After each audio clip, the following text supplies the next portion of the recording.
On imagine un sous-espace W de Rn engendré par deux vecteurs U1 et U2. Ici, U1 et U2, d'après le dessin, ne sont pas orthogonaux. Les vecteurs orthogonaux sont souvent pratiques et donc on aimerait pouvoir engendrer le même espace W, mais avec deux vecteurs qui sont orthogonaux. Donc autrement dit, on voudrait trouver une base de W qui serait orthogonale. Comment on pourrait procéder? Il suffit ici d'utiliser tout simplement la projection orthogonale. Donc l'idée, on commence d'abord avec V1 égale à U1, et ensuite on va projeter U2 sur le vecteur V1. On obtient donc projection de U2 sur V1, et le vecteur bleu, V2, lui, devient U2 moins la projection de U2 sur V1. Le vecteur V2 et le vecteur V1 sont donc maintenant rendus perpendiculaires, et il n'est pas difficile de se convaincre que le vecteur V1 et V2 engendrent le même espace que U1 et U2. On est donc maintenant rendu avec une base B' qui est maintenant orthogonale. Allons-y avec un exemple un peu plus complexe. 3 vecteurs de Rn cette fois-ci. L'idée est la même, on commence d'abord par V1 qu'on met égal à U1. Ensuite, il suffit d'égaliser que U1 et U2 sont dans un même espace qui est l'espace W engendré par U1 et U2. Donc, on va faire comme dans l'exemple 1, on va projeter le vecteur U2 sur le vecteur V1. On obtient ici V2, qui va être U2 moins la projection de U2 sur V1. Et on trouve V1 et V2, qui sont deux vecteurs orthogonaux. De plus, on s'aperçoit que l'espace engendré par U1 et U2 est exactement le même que l'espace engendré par V1 et V2. Maintenant, pour la prochaine partie, on voudrait procéder de la même façon, mais cette fois-ci, il faudrait projeter U3 sur W. On sait comment projeter un vecteur sur un sous-espace et on sait de plus que pour projeter un vecteur sur un sous-espace, le sous-espace en question doit avoir une base orthogonale. Ça tombe bien parce qu'on a justement une base orthogonale de W, à savoir V1 et V2. Donc ici, ce qu'on veut, c'est trouver le vecteur projection de U3 sur W. Une fois qu'on aura trouvé ce vecteur, on pourra trouver le vecteur perpendiculaire, c'est-à-dire V3 égale U3 moins la projection de U3 sur W. Donc au final, on se retrouve avec V1, V2 et V3 qui sont, par la construction, nécessairement perpendiculaires 2 à 2. Donc la base U1, U2, U3 est maintenant rendue B', V1, V2, V3 et V1, V2, V3 sont 2 à 2 perpendiculaires et donc B' c'est une base orthogonale. Formalisons le tout avec un théorème. Le procédé de Gram-Schmidt, en fait, on prend U1, U2 jusqu'à UP une base d'un sous-espace vectoriel non vide de Rn.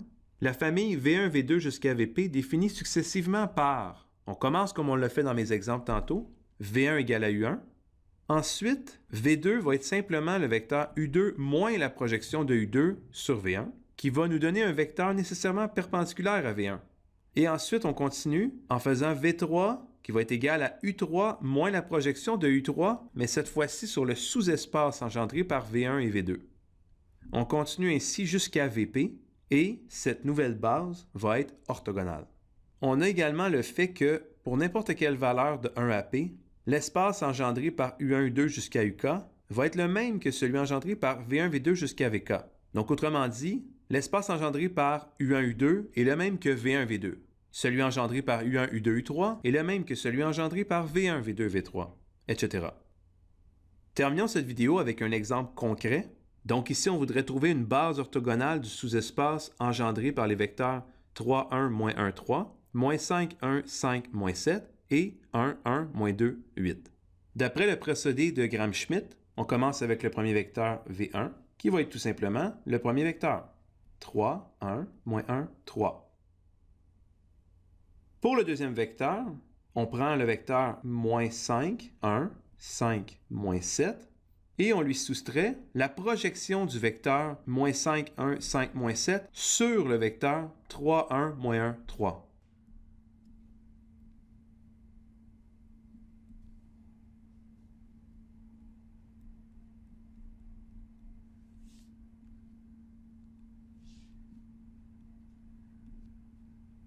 Qui nous donne le vecteur.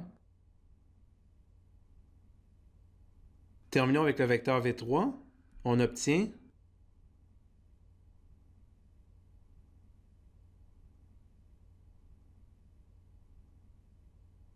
donc dans le fond ici on projette le vecteur 1, 1, moins 2, 8 sur le sous-espace engendré par les deux nouveaux vecteurs qu'on vient de créer, 3, 1, moins 1, 3 et 1, 3, 3, moins 1, ce qui nous donne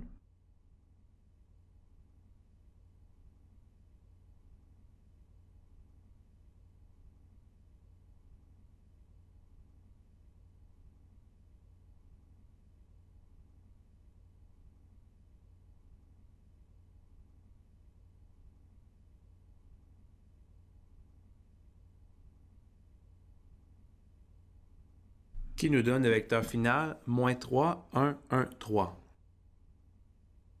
Je vous laisse vérifier que les nouveaux vecteurs V1, V2 et V3 sont bel et bien 2 à 2 perpendiculaires. Dans cette vidéo, nous avons vu ce qu'on appelle le procédé de Gram-Schmidt, qui nous permet de construire une base orthogonale d'un sous-espace à partir d'une base non orthogonale. Merci pour votre écoute.